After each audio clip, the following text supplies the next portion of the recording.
Hey guys, so we have sort of picked 15 books from my library that I think really impacted me, and I would like to share it with you.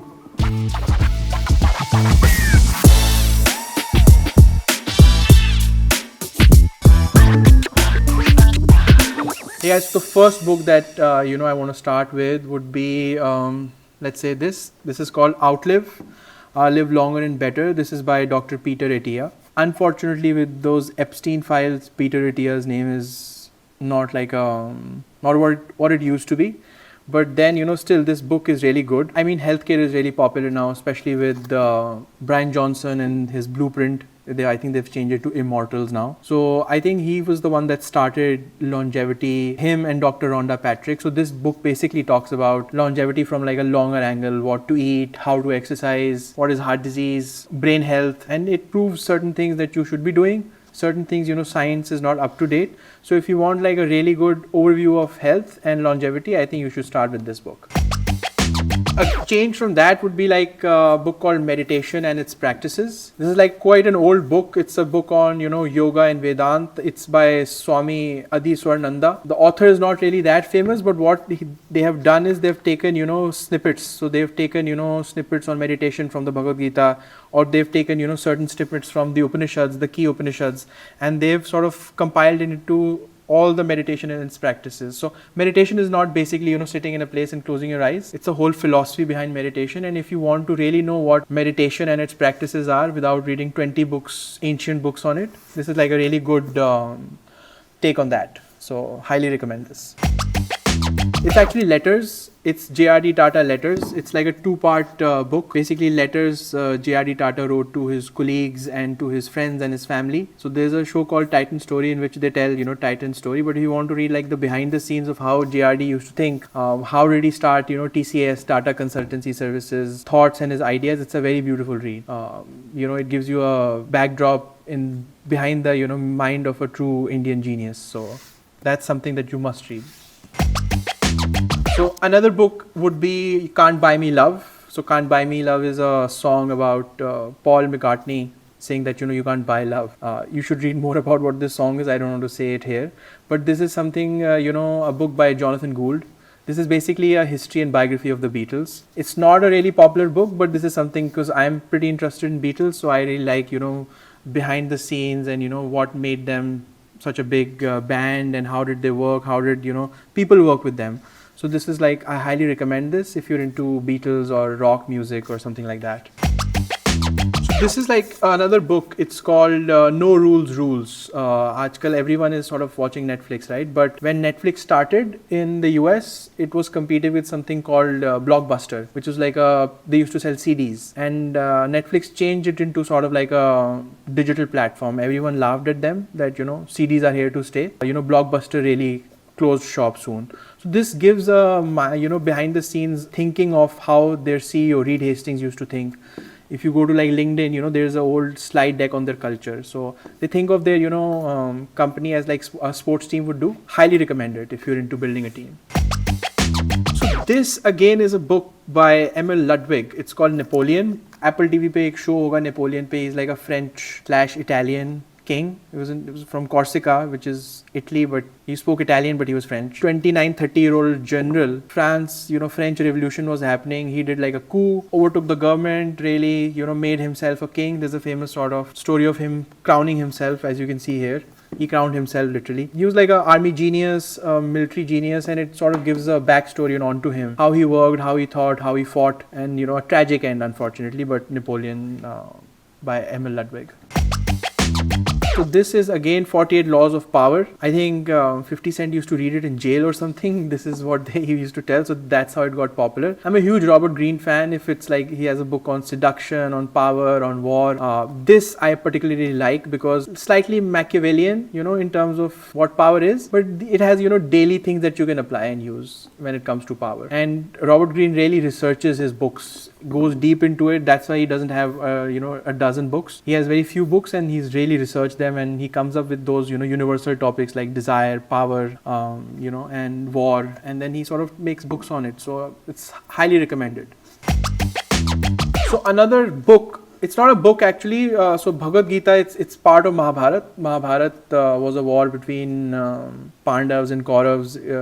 It's a history of India. Everyone should read it. And so a part, few chapters of the Mahabharata is the Bhagavad Gita. So it's basically Lord Krishna talking with Arjun on the battlefield as to what his duty is. He doesn't want to sort of fight the fight. And so what happens is a good philosophical conversation on life. I think everyone should, if they're into spirituality or life and how to live life in general, should read it. With Bhagavad Gita or with any Sanskrit book is, translation matters most. So this is like a neutral translation by S. Radhakrishnan. I highly recommend everyone read it.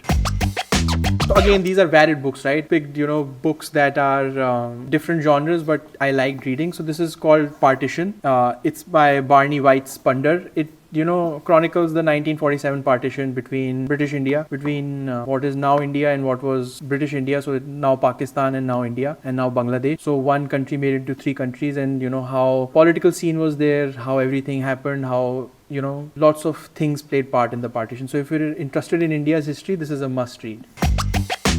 This big book is a very, I haven't really read this whole book, to be honest with you. I have read a few chapters. It's a very thick book, but it's, I hope everyone knows who Chanakya is. So Chanakya, he was called Kautilya also. He wrote a book called Arthashastra. He was an economist, strategist. He was like a 2000-year-old Machiavelli. He sort of made Chandragupta what he is. He made him into a king, really. He was Ashoka's grandfather, those of you who don't know history. But this is sort of how a king should live, how he should behave, how states are divided, what is the economics of that time, what people ate, how did they behave, how did wars happen, he sort of outlines everything. So this is if you want to have if someone is into history and they want a snapshot of what used to happen 2000 years back, how people used to live, how states were built, this is a really good book and a must read.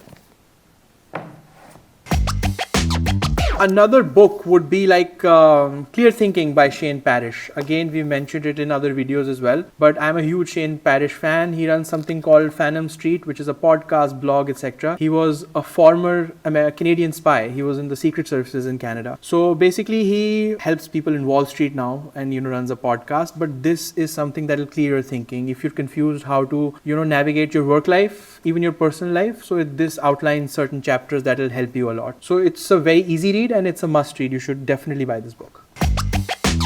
Stephen Hawking, ये भी Jeffrey Epstein Island पे था. So this is a book, Stephen Hawking, he's been in the news for all the wrong reasons, but this was we live on a planet which is, I don't know, even smaller than a speck of dust compared to the universe. Nobody knows what's the size of the universe. But this sort of was a book that I read 20 years back almost, and 15 years back actually, or 10 years back. When I was in school, basically. I don't want to tell how old I am, but this is something that really gave me a good idea of how space works, what is the universe like, the huge giganticness of the universe. So if you want an easy read and inquisitive about space, not from a scientific or a physicist perspective, you can get this book. If you are not, don't get it. So another book would be Principles by Ray Dalio. I'm a huge Ray Dalio fan. Again, he started off as a Harvard grad, went on to build one of the biggest hedge funds in the world. He's since retired, but he gave his philosophy of his personal life and his work life in a book called Principles. I think this is like any other, important read. He sort of outlines his principles, especially, how to set goals, how to see life. If you have ego barriers, how to sort of deal with them, how to set up a business, how to treat work. His philosophy, he doesn't say you follow them, blindly, but it gives you a good idea of how to make your own principles and live a very principled life. So I highly, highly, highly recommend this book. One of the most beautiful books I've ever read. Another book, this is called The Everything Store, and this is the story by Brad Stone of Jeff Bezos and how he built this empire. This is sort of there's a famous, tale that Jeff Bezos' wife gave this review a 1-star on Amazon because they didn't like it at all because it has some behind the scenes of how they operated. So they went to Amazon and reviewed this book a 1-star, but not sort of taking care of that review. It's actually a good book as to how the Everything Store Amazon was built. So if someone is into, building huge empires from nothing, please read this book. It'll give you a good idea of how Jeff Bezos built Amazon.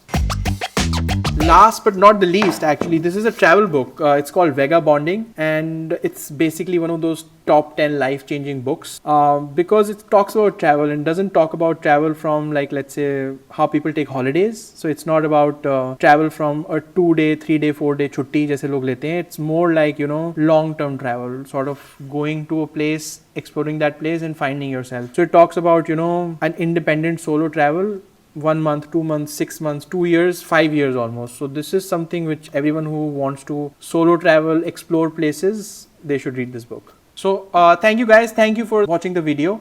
And you know, these are the books that we sort of picked at random, which I really found valuable over the years. If there is any book that you found, you know, valuable, please comment. We like to read it. It can be of any genre. And please like and subscribe and stay tuned for more awesome content. Thank you.